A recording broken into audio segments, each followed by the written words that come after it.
Niamh Ní Chualáin is am dom, tá má 9 mbliana d'aois agus is mála món Dornálaíocht. Thosa meid Dornálaíocht an nora. Bhí meid tréanal gach lún agus dedain. Bhíonn taobh sóslit in na aing ag tús an ranga.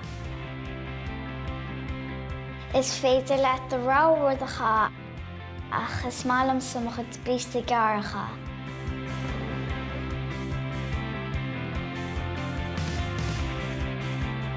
Bhí me sé catha me tugaí Dornálaíochta agus bíonn an Cúla4 catha piliúnaí. Fáil me inspirad ó mo huncail Keith, grú sé críomh na héiring leis an glob. Tá mála Dornálaíochta goram am smála agus bíonn me cleachta le mo roithead pádaí. Is brád an bheith skipáil tá má anmhaige.